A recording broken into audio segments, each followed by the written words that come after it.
top 5 meilleurs livres sur la psychologie humaine en 2021. Alors des livres sur la psychologie humaine, j'ai dû en lire spécifiquement sur la psychologie humaine, j'ai dû en lire au moins 20. Après, il y avait des livres qui parlaient en partie de psychologie, même si c'était pas le but, notamment des livres de développement personnel, etc. Donc en tout, j'ai dû vraiment lire des dizaines et des dizaines. Il y en a une bonne partie que tu peux voir ici. Et j'ai décidé de me mettre à faire des top 5 plus spécifiques, comme tu l'auras pu le voir avec le top 5 sur les livres portant sur l'argent, sur le fait de s'enrichir. En plus du coup de mes séries sur top 5 des livres, toutes catégories confondues, j'ai décidé, après plusieurs années, de faire donc cette vidéo top 5 des meilleurs livres sur la psychologie humaine. Et tu vas tout découvrir aujourd'hui, je vais les poser là en attendant. Et selon moi, la psychologie humaine, ça fait partie vraiment des catégories les plus importantes sur lesquelles il faut se former, tellement c'est tellement important sur plusieurs aspects de sa vie. Les livres sur l'argent, c'est hyper important, mais c'est sur l'argent principalement et pas sur les autres aspects. Mais là, si tu te formes, que tu deviens extrêmement compétent, que tu as énormément de connaissances sur la psychologie humaine, ça va pas te servir que sur ta vie professionnelle, que sur ta vie sociale, que sur ta vie sentimentale ou que sur ta vie personnelle. Ça va te servir sur ces 4 vies, puisque si tu apprends que tu connais, imaginons par cœur la psychologie humaine, que tu es un as de la persuasion, que tu comprends parfaitement les gens, tu lis en eux comme dans un livre, au niveau vie sentimentale, donc au niveau de la séduction, forcément tu vas mieux réussir. Au niveau de la vie sociale, n'en parlons pas, c'est sûrement le domaine où ça va le plus changer. Au niveau de ta vie personnelle, ça va te permettre de t'aider à mieux te comprendre toi-même, donc ce sera bénéfique forcément. Et au niveau de la vie professionnelle, si tu es juste un mathématicien, un scientifique ou un ingénieur qui est juste avec des machines toute la journée, et que tu travailles tout seul, ça va pas forcément beaucoup t'aider. Mais dès le moment où tu as des collègues avec qui discuter, échanger, des associés, ou alors que tu fais un métier qui touche l'humain, par exemple, je sais pas, tu es entrepreneur ou tu es vendeur et tu dois créer des produits forcément qui vont être pour des humains, donc il faut que ça plaise aux humains, il ne faut pas que ça te plaise juste à toi ou que tu penses que ça va plaire, il faut vraiment que tu connaisses les humains pour savoir qu'est-ce qui va les attirer. Si tu es vendeur, c'est presque être psychologue, il faut savoir mettre les messages, mettre les avantages d'une certaine manière, mettre en lumière les choses pour donner envie aux gens d'acheter. Donc si tu connais pas la psychologie humaine, tu es dans la merde. Et si tu travailles dans des métiers où il y a beaucoup d'humains, évidemment ce sera extrêmement important. Moi dans mon métier où il y a pas mal de ventes et où je crée du contenu, donc c'est pour les gens, c'est pas pour des machines. Si je connaissais rien à la psychologie humaine, je serais beaucoup moins bon dans ce que je fais. Et c'est pour ça aussi que je me forme encore beaucoup sur le sujet. J'ai pas fini d'en lire des livres sur la psychologie humaine. Évidemment, je suis pas au bout de l'apprentissage. C'est quelque chose d'extrêmement étendu, complexe et fascinant. Donc on est parti pour ces 5 livres que je vais te présenter. Go, on commence tout de suite avec le premier qui est un très grand classique que d'ailleurs il y a certains livres que j'aurais déjà présenté dans d'autres épisodes précédents, notamment en 2020, tellement ils sont bien ces livres. Et on commence avec le plus grand classique que tu connais d'ailleurs assez probablement, c'est Influence et manipulation de Robert Cialdini, paru en 84 il me semble, donc voilà, dans les années 80. Si tu ne connais pas ce livre et que tu ne l'as pas lu, j'ai une seule chose à te dire, c'est clique sur le premier lien dans la description avec les étoiles où je vous mettrai les liens vers les livres et commande-le et lis-le. Voilà, directement, ça te prendra peut-être 10 jours à le lire, je sais pas, c'est absolument fascinant. Je pense que c'est carrément le meilleur livre qui est écrit sur la psychologie humaine. C'est vraiment un fondamental en fait là-dessus. Donc c'est un classique que tu dois lire. J'ai déjà parlé des principes de Cialdini dans certaines vidéos. Il y a le principe d'engagement, le principe d'autorité, tout ça, tous ces piliers en fait de la persuasion. Comment persuader quelqu'un, que ce soit dans la vente, pour convaincre dans la politique ou même peut-être dans la séduction, c'est des choses que tu peux mettre en place. Par exemple, un petit hack tout con qui balance dans le livre. Tu veux avoir, je sais pas, tu veux demander à quelqu'un qui te file 5 €, imaginons, je sais pas, c'est devenu clochard par mes aventures. Si tu vas voir quelqu'un que tu lui dis est-ce que tu peux me donner 5 €, tu vas avoir un très haut taux de non, tout simplement. Si tu vas voir quelqu'un que tu lui dis excusez-moi, est-ce que tu n'aurais pas l'heure par hasard après il va te donner l'heure, et après que tu dis excuse-moi, est-ce que par hasard vous sauriez où est-ce qu'il y a la gare, machin truc et tout, il va trop donner une réponse s'il est du coin, et qu'après au bout de la troisième question par exemple tu dis et au fait est-ce que vous n'auriez pas par hasard 5 euros. Je dis pas que tout le monde va te donner 5 euros, mais t'augmentes drastiquement tes chances. Pourquoi? Parce que le principe d'engagement, la personne s'est déjà engagée inconsciemment à t'aider, à aller dans le sens de t'aider, puisqu'il te donne l'heure, il te donne où est la gare.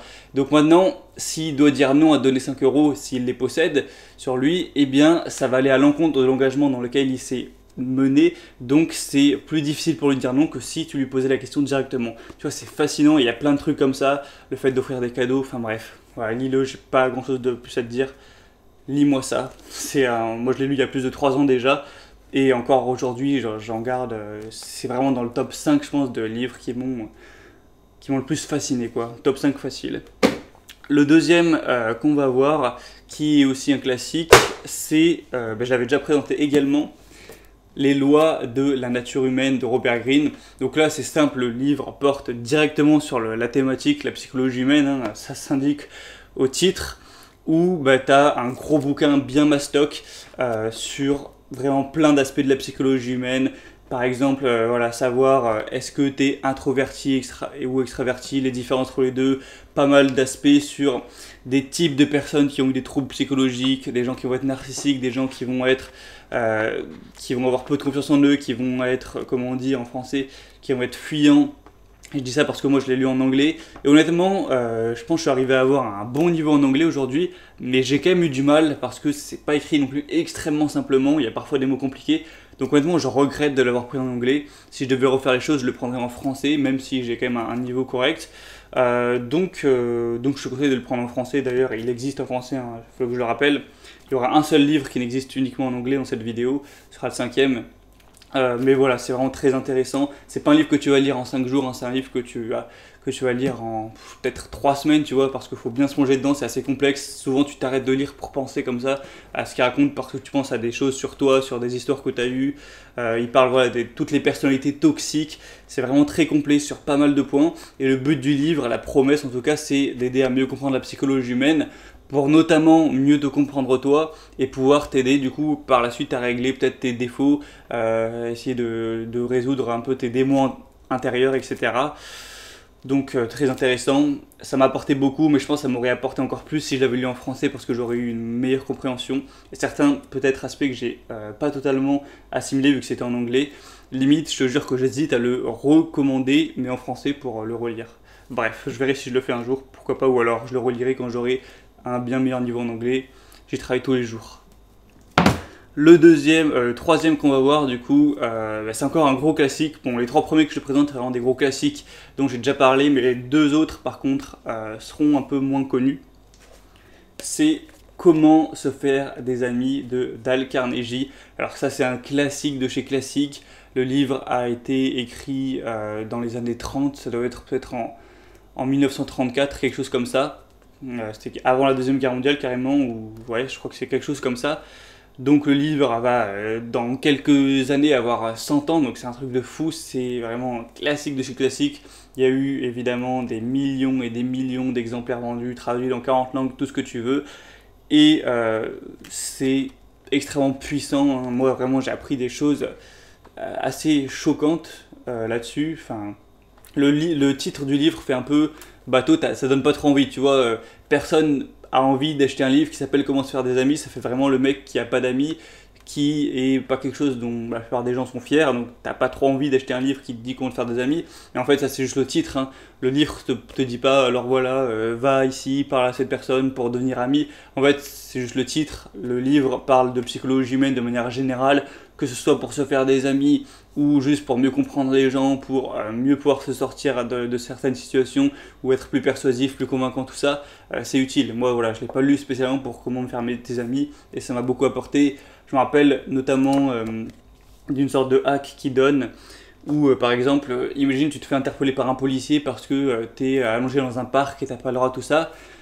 Si le policier te dit t'as pas le droit d'être ici, et que tu rentres en opposition directement, que tu dis oh mais attendez, je fais rien de mal, je suis dans un parc, tout ça, il va y avoir un conflit d'ego. Et voilà, quand tu as 2 personnes qui ont un ego qui sont en conflit, et bien chacun va vouloir gagner pour son ego personnel, donc le policier il va rentrer dans son sens, il va dire ouais mais attendez c'est interdit, vous savez pas lire une pancarte, etc. Il va y avoir un conflit, alors que si dès le début tu mets ton ego de côté et que tu gonfles celui de la personne, le policier te dit dégage du parc et tu te dis oh c'est vrai que vous avez raison, qu'est-ce que je suis bête, merci de m'avoir dit ça, tout ça, tu rentres directement dans son sens, le policier va dire oh putain oui bon après vous savez c'est pas grave hein, après vous pouvez rester là 10 minutes, c'est pas, tu vois ce que je veux dire, c'est assez magique comme concept, vu que tu rentres dans son ego il va plus ou moins t'apprécier, et vu qu'il t'apprécie il va vouloir être un peu sympa avec toi en retour, et donc il va pas oser te dégager méga froidement, il va en tout cas être plus sympa, peut-être qu'il va te dégager mais encore une fois te compte les chances qu'il le fasse pas. Bref, donc lis-le aussi, franchement c'est des hacks très puissants, et puis le livre est pas très gros, ça pour le coup tu le lis en une semaine sans trop de problèmes. Voilà pour ce troisième livre. Le quatrième qu'on va voir, du coup c'est de Robert Greene également, deuxième livre de Robert Greene. J'ai pas présenté Power qui doit être vers là, parce que je l'ai moins aimé tout simplement, il est très bien aussi, mais voilà, peut-être que je le présenterai une fois, mais moi j'ai pas trop aimé, je le trouvais trop vraiment amoral. Bref. Mais donc celui-là c'est L'Art de la séduction. Il faut savoir que Robert Greene il a écrit il me semble 5 livres, et je pense que je vais me faire l'intégrale parce que c'est vraiment quand même un génie entre guillemets de la psychologie humaine, vraiment c'est très profond. C'est un livre du coup qui est relativement récent, celui-là il date pas des années 40, hein. C'est dû être écrit il y a peut-être 10 ans. Et du coup là ça porte sur la séduction. Alors ça porte sur la séduction, mais c'est pas que pour la séduction homme-femme, ça peut être pour séduire une foule quand tu es un homme politique, ça peut être pour séduire des clients potentiellement, donc c'est assez complet. Et je suis pas complètement d'accord avec le livre dans le sens où il parle beaucoup de voilà, avec ces techniques de séduction vous pourrez séduire n'importe qui, en oubliant que l'apparence physique joue un rôle majeur, et que si tu apprends ces techniques mais que tu as un physique qui n'est pas du tout avantageux, ça marchera probablement pas pour toi. Donc voilà, je pense qu'il met le fait que le physique soit important un peu trop de côté. Même si voilà, souvent il le dit, hein, il parle de Casanova, machin truc, de Cléopâtre, des personnages historiques, c'est un livre qui est très historique, si t'aimes pas l'histoire, je pense passe ton chemin, sans dire que probablement que Casanova il devait être 9 sur 10, et Cléopâtre aussi, tu vois, si ça avait été des 4 sur 10, est-ce qu'ils auraient séduit 3000 personnes, voilà, pas sûr, bref. Mais hormis ça, c'est extrêmement bien écrit, c'est vraiment du beau vocabulaire, c'est un plaisir si t'aimes un peu la littérature, et c'est assez profond honnêtement. Il parle de pas mal d'aspects évidemment, de toutes les personnalités au niveau de la séduction, les types de personnes à séduire, les types de séducteurs également, pour entre guillemets s'en protéger. Bon voilà, il y a un peu de bullshit là-dedans, mais c'est vraiment bien écrit. Il parle de la technique pour prendre quelqu'un dans son filet, encore une fois c'est un peu amoral, mais après tu les livres et t'en fais ce que t'en veux. Et après il y a quelques chapitres où il va parler aussi par exemple des ruptures. Voilà, j'ai trouvé ça quand même pas mal. Il m'a pris du temps à le lire, hein, je crois que j'ai mis au moins 3 semaines. Il est assez long, et vu que c'est écrit petit en plus, c'est assez complexe. Souvent moi je m'arrêtais pour réfléchir tout ça. Donc voilà, c'est plus portée séduction, mais il y a quand même pas mal de qualité dans ce livre, donc je peux te le recommander si tu veux en savoir plus là-dessus. Juste, ça parle énormément d'histoires, il n'y a que des histoires historiques, donc il faut que tu apprécies ça. Et c'est assez long à lire, mais ça peut valoir le coup, clairement. Et finalement le dernier que je vais te présenter, donc qui est en anglais et qui n'existe pas, en tout cas pour l'instant en français, donc désolé pour ceux qui ne parlent pas anglais, mais honnêtement il n'est pas non plus extrêmement compliqué, hein. Moi j'ai pas eu de mal à le lire franchement, donc ça dépend vraiment. Si tu as un niveau 0 en anglais, c'est mort, si tu as un bon niveau tu peux essayer de le lire, hein. C'est Why Beautiful People Have More Daughters. J'essaye de bien prononcer. Du coup, c'est de Alan S. Miller et Satoshi Kanazawa. C'est un livre qui est très peu connu, vraiment. Pour le coup, je pense pas que tu le retrouveras dans des vidéos YouTube de recommandations, hein. C'est très niché. Je pense qu'on va pas être beaucoup en France à l'avoir lu. Qui parle de psychologie évolutionniste. Ça va pas être psychologie, genre un peu comme comment se faire des amis, tout ça, hein, dans la vie de tous les jours. C'est plus expliquer clairement la psychologie évolutionniste. Donc ça c'est quoi? C'est d'expliquer en quoi notre cerveau d'antan, notre cerveau reptilien a toujours un impact énorme sur nos réactions et nos actions d'aujourd'hui. C'est-à-dire qu'il y a plein de choses, pourquoi on est attiré par le gras et le sucre, pourquoi on a peur quand on voit un serpent, pourquoi on se sent mal quand on est seul, pourquoi quand on est un homme on est attiré par les filles qui vont avoir des gros seins et des hanches larges, pourquoi on est attiré par les visages avec des pommettes proéminentes, des mâchoires assez larges, une peau sans boutons, etc., des beaux yeux inclinés vers le haut, machin truc. Tout ça c'est parfaitement explicable, c'est pas un mystère mystique ou ce que tu veux, c'est complètement explicable par la psychologie humaine. C'est juste que tout un tas d'actions, les êtres qui les faisaient avaient plus de chances de se reproduire, donc eh bien, l'envie de faire ces actions s'est répandue dans les gènes, évidemment, et tout à l'inverse, les êtres qui faisaient des actions qui mettaient fin à leur vie ou qui étaient négatives pour l'espèce, eh bien, se reproduisaient moins bien, et dans les gènes c'était ancré que fallait... quand tu vois un serpent, si tu t'enfuis, c'est parce que c'est inscrit dans tes gènes que le serpent peut te tuer, ce qui n'est pas bon pour l'espèce, donc tu te barres. Pourquoi tu es attiré par le gras? Parce que c'est inscrit dans l'espèce que le gras ça a beaucoup de calories, donc ça va te permettre d'avoir un bon rendement au niveau de l'énergie et des calories, même si aujourd'hui ça crée plein d'obèses, mais aujourd'hui le cerveau est plus adapté au monde moderne, et donc tu es attiré par le bouffer. Tu es plus attiré vers le gras et le sucre que vers les légumes verts, alors que c'est l'inverse de ce qui est bon pour toi. Donc c'est très intéressant, ça explique vraiment en quoi, qu'est-ce qui fait... Il y a quelques paragraphes sur qu'est-ce qui fait la mocheté, qu'est-ce qui fait l'attirance, pourquoi on est attiré vers les jeunes, tout ça.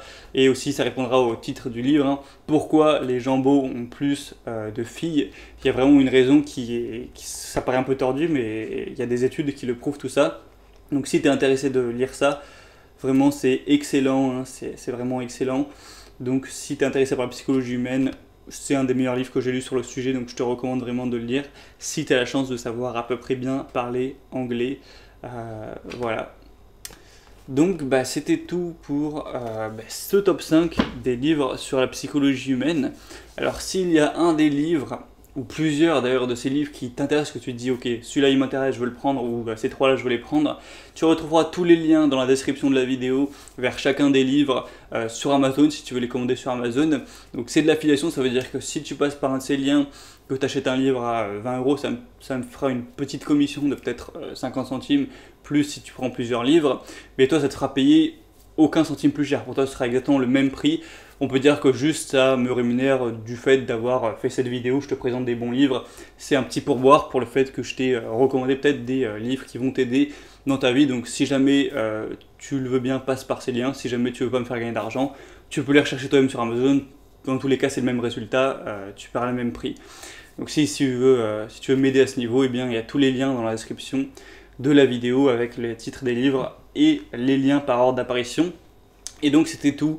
Donc je pense franchement que peut-être l'année prochaine je ferai un épisode 2 des meilleurs livres sur la psychologie humaine, parce que comme j'ai dit j'en ai lu je pense à peu près une vingtaine. Il y en a d'autres que j'aurais bien aimé présenter, mais du coup j'allais pas en présenter 15, je préfère faire des top 5. Donc sûrement que dans un an à peu près je ferai un épisode 2 avec des nouveaux que j'aurais lus, puisque j'en commande toujours beaucoup, et d'autres que j'ai pas pu présenter aujourd'hui mais que j'avais envie de présenter. Donc si tu es patient, dans un an tu retrouveras aussi d'autres recommandations, et bien sûr on continue la série avec le top 5 des livres, toutes catégories confondues, tous les trimestres, comme j'ai l'habitude de faire depuis bientôt 2 ans. Donc ça arrivera sûrement dans quelques semaines pour les amateurs de la série qui aiment bien voir ma bibliothèque, tout ça. Je sais que ça intéresse beaucoup de personnes, donc ça va arriver.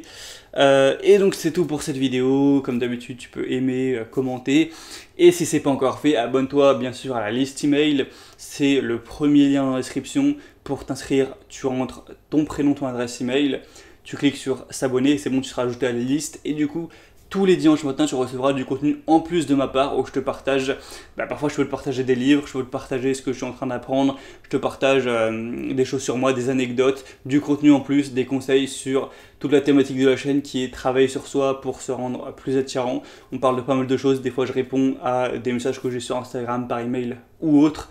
Voilà, c'est un petit boost que je t'apporte tous les semaines, tous les dimanches matin. Donc même quand je pars en vacances, tout ça, vraiment la liste email reste, il y a toujours un email par semaine depuis 2 ans et quelques, et ça s'est jamais arrêté, il n'y a jamais eu ne serait-ce qu'une semaine de pause. C'est gratuit évidemment, et c'est libre, hein, tu peux t'inscrire ou te désinscrire comme tu veux, il n'y a pas d'engagement ou quoi. Donc si jamais tu t'inscris pas maintenant, tu vas rater chaque dimanche l'email qui arrive, ce serait quand même bien dommage. Donc inscris-toi maintenant et tu pourras voir si ça te plaît ou pas. C'est tout pour cette vidéo, je te dis à très vite, à la semaine prochaine, et étudie bien la psychologie humaine, c'est fascinant, et ce sera utile, comme on l'a dit, sur tous les aspects de ta vie. Ciao!